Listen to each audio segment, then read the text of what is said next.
Bismillahirrahmanirrahim. Alhamdulillahirabbil alamin.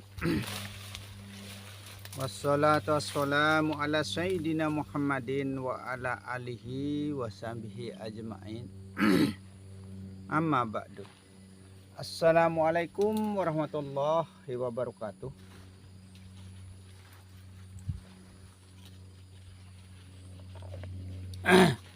Segala puji bagi Allah, pengatur alam semesta. Selawat beserta salam kami limpahkan kepada junjungan Nabi besar Muhammad sallallahu alaihi wasallam beserta para sahabat beliau dan para keluarga. Salamun qaulam mir rabbir rahmanir rahim. Salam kepada seluruh alam seisinya.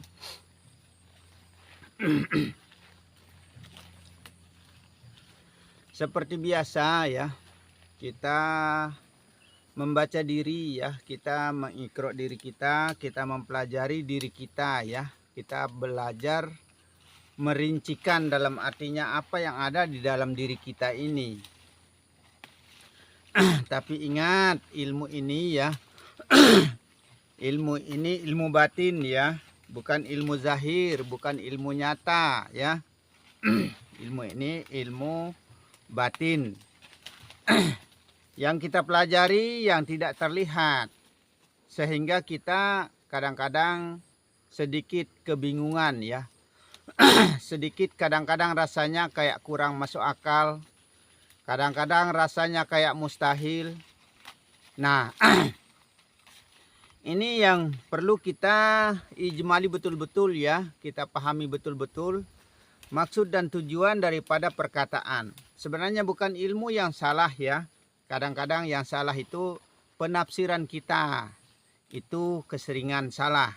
Karena semua Alkitab itu diturunkan itu merupakan sindiran ya. Karena semua disindir. Sekalipun dari 100 suhuf yang pernah diturunkan zaman-zaman terdahulu dari Adam, Sis, Ibrahim, Isa, Musa, Daud, dan Muhammad. Semua kitab itu diturunkan merupakan sindiran ya, merupakan kinayah. Nah, inilah yang akan kita tempatkan di mana tempat sindiran itu sebenarnya ya. Sebenarnya kita yang disindir, maka kita itu kitab sebenarnya ya. Kita yang disindir. Sehingga ada kata kita. Kita itu kitab sebenarnya. Maka kita akan mengikro diri, kita akan membaca diri, kita akan menguraikan kitab yang ada di dalam diri kita ini. Nah, seperti itu sebenarnya. Maka di sini saya judulkan ya, sejatinya tauhid, segala-galanya Allah yang satu. Nah, ini segala-galanya Allah yang satu. Nah, itu. Kenapa dikatakan segala-galanya Allah yang satu ya? Karena semua ya di alam ini punya nama ya. Yang di dalam diri maupun yang di luar diri bernama-nama. Nah itu, tapi kumpulkan semua yang bernama-nama itu menjadi satu nama. Allah namanya. Nah itu. Maka jangan kita cuma menyembah nama. Nah, kalau kita menyembah Allah ya, berarti cuma nama yang kita sembah. Nah, itu. Cuma nama yang kita sembah. Jangan kita cuma menyembah nama. Seringkali saya katakan ya, kita menyembah nama. Nah, supaya menjadi Allah sembah diri ya, supaya menjadi Allah ingat diri, supaya menjadi Allah kalam diri, supaya menjadi Allah yang bernapas pada diri. Yaitu supaya menjadi Allah lihat diri, Allah dengar diri, Allah kuasa diri, Allah berkehendak pada diri. Nah, ini yang perlu kita perhatikan ya. Maka gerakanlah anggota tubuh ini ya. Anggota tubuh ini mulai dari roh, nyawa, hati, dan jasad. Kita harus gerakkan supaya merasa bareng ya dengan kumpulan menjadi satu Allah. Nah, itu supaya merasa barang dengan hidup itu ya. Nah itu supaya menjadi hidup itu adalah hidupnya Allah, bukan hidup kita. Karena kita tidak pernah ciptakan hidup. Ya. Nah itu. Sehingga hidup ini siapa yang menciptakan, siapa yang mengadakan, dialah pemiliknya. Nah itu. Tapi kalau disebut satu persatu ya, ia akan bernama-nama juga di dalam diri ini. Nah itu. Kalau disebut nyawa, nyawa namanya. Kalau disebut roh, roh namanya. Ya. Kalau disebut di bagian hati, hati namanya. Kalau disebut di bagian badan, badan namanya. Nah itu. Sebenarnya manusia itu tidak ada. Tidak pernah ada manusia itu sebenarnya. Nah itu. Mana manusia ya? Kalau saya tunjuk di kepala, kepala namanya. Kalau saya tunjuk di dada, dada namanya. Kalau saya tunjuk di bagian manapun yang saya tunjuk, di kaki, kaki namanya. Nah itu. Maka manusia itu tidak pernah ada sebenarnya. Nah itu. Nah, kumpulkan menjadi satu, tauhidkan menjadi satu, tunggalkan, esakan ya, ahadkan menjadi satu. Itulah manusia. Insan namanya. Itu yang menjadi rahasia hidup ya, yang menjadi rahasia rasa, yang menjadi rahasia rupa. Maka berupa-rupa, banyak rupa, berwujud-wujud, banyak wujud. Hidup, berhidup-hidup, banyak hidup. Tunggalkan sekalian semua itu menjadi satu, menjadi ahad, menjadi esa. Nah itu. Begitu pula yang bernama-nama. Tunggalkan, ahadkan, tauhidkan, esakan menjadi satu. Allah namanya. Nah itu. Maka seperti itu juga Allah ya. Allah itu tidak bisa ditunjuk. Laisa ya, laisa kamislihi syai'un. Tidak bisa ditunjuk, tidak bisa dikatakan. Nah itu, seperti itu juga. Kalau kita katakan di pohon ya, pohon namanya. Kalau kita katakan di binatang, binatang namanya. Binatang ini, itu, dan lain sebagainya. Begitu juga ikan, beribu-ribu ikan, beribu-ribu binatang ya.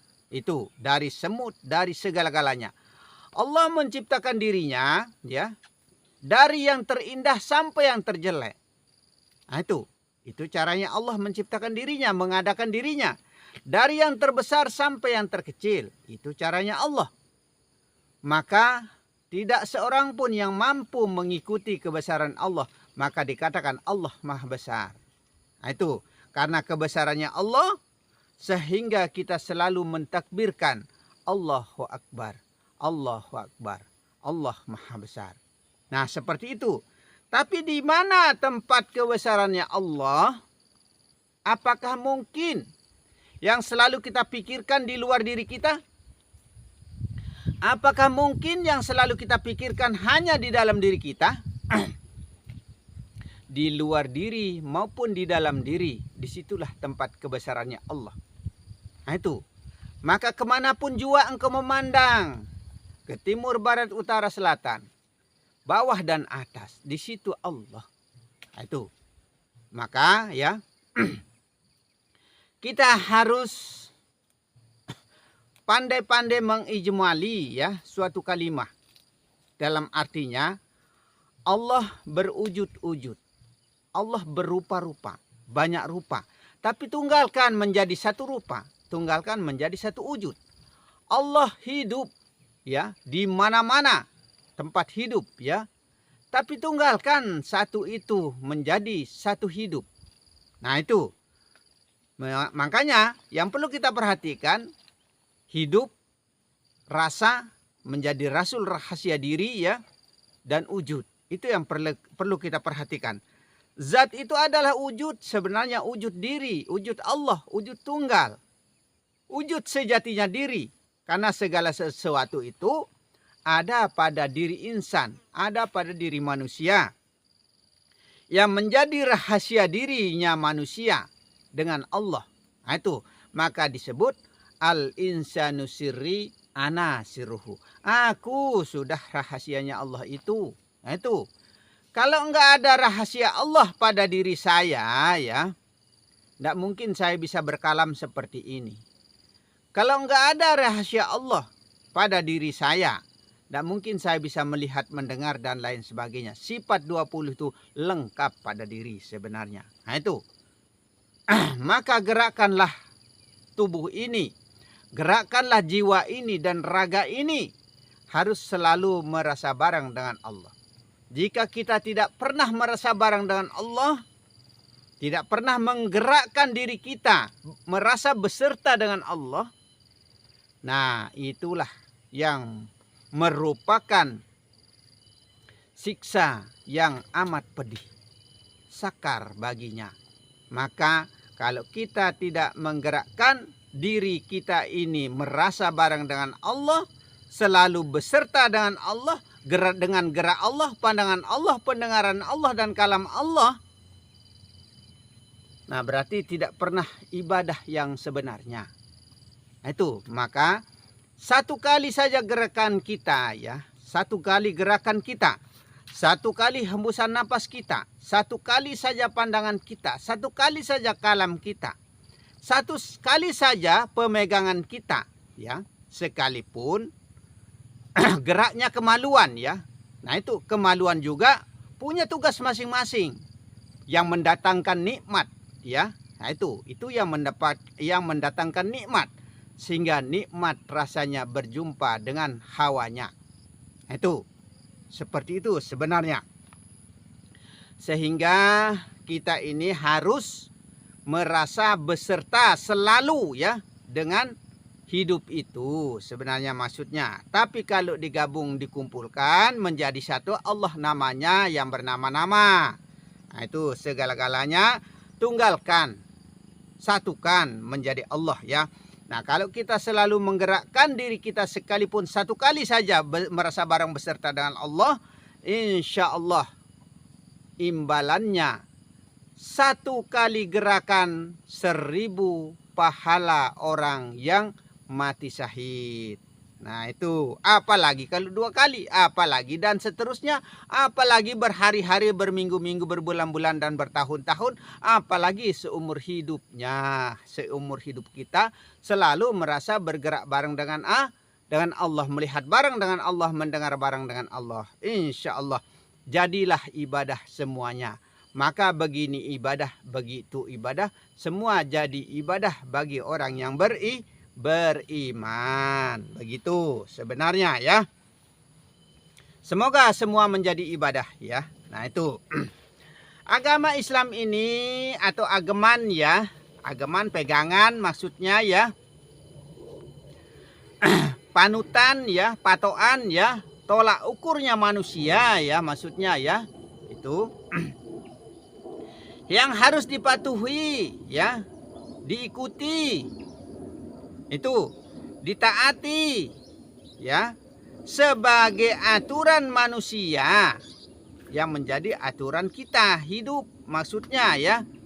Itulah agama sebenarnya, terdiri dari Islam ya. Islam itu terdiri dari alif, sin, lam dan mim ya. Alif itu Allah, sin itu rahasia diri, rahasia Rasul, rasa rahasia ya. Sin itu berjiri-jiri 3 menandakan syariat, tarekat dan hakikat. Lam mentiadakan, lam itu ya, mentiadakan segala sesuatu apa yang ada pada diri, mentiadakan segala sesuatu apa yang ada pada alam. Muhammad, mim ya, asma Rasul. Asli asma Rasul itu mim sebenarnya. Nah itu, maka jangan lupa amalkan alif, lam, mim. Nah kesimpulannya ilmu kemakrifatan ini ada di huruf alif, lam, dan mim. Alif, lam, mim. Di situ tempatnya ilmu ini. Kalau kita bisa atau pandai menjabarkan, merincikan, itulah yang menjadi rahasia di dalam Al-Quran. Nah itu, maka Al-Quran itu atau kitab itu masih dirahasiakan, masih merupakan sindiran-sindirannya manusia. Itu, maka kitab itu adalah kita, maka kita baka, kita bako, kita baca diri. Inilah kita mengikro diri kita dalam kemakrifatan kepada Allah Subhanahu wa taala. Begitu ya. Mulai dari badan ya, hati ya, nyawa dan roh ya. Dengan kata lain, syariat, tarekat, hakikat dan makrifat. Iman, Islam, tauhid dan makrifat. Semua itu menjadi satu ya. Nah, tunggalkan semua itu yang bernama-nama itu Allah namanya. Begitu ya. Nah, itu semua kita harus pahami dan mempelajarinya ya. Kalau kita tidak pahami, kalau kita tidak pelajari, ya bagaimana? Maka pahamlah ilmu, pahamlah agama. Begitu. Sama seperti ibarat sekolah ya. Melalui dari SD, SMP, awalnya maksudnya dari tingkat dasar ya, SD, SMP, SMA dan perguruan tinggi. Karena ilmu kemakrifatan ini sudah perguruan tinggi, maka tidak banyak orang yang pandai dan bisa untuk mengijmali suatu kalimah ini. Maka perkataan-perkataan dalam kemakrifatan itu susah dipahami ya, susah kita pahami. Karena orang makrifat itu ya, kalau ia berkata, nah kalau ia berkata itu susah kita bisa pahami. Sehingga orang makrifat itu sebagian besar dikatakan orang gila. Nah, itu tidak bisa dimengerti sebenarnya. Begitu ya, itulah orang makrifat. Tidak bisa dimengerti. Karena agak gerimis ini ya, tidak ada atap kita ini ya, mungkin kita tunda dulu seperti itu ya. Diibaratkan bangunan ya, masih pondasi saja. Kalau dalam syariat itu sebenarnya masih pondasi saja yang kita jalankan. Nah, itulah yang harus kita pahami, bahwa di dalam syariat itu terbatas pemahaman kita. Nah, itu hujan ini. Itu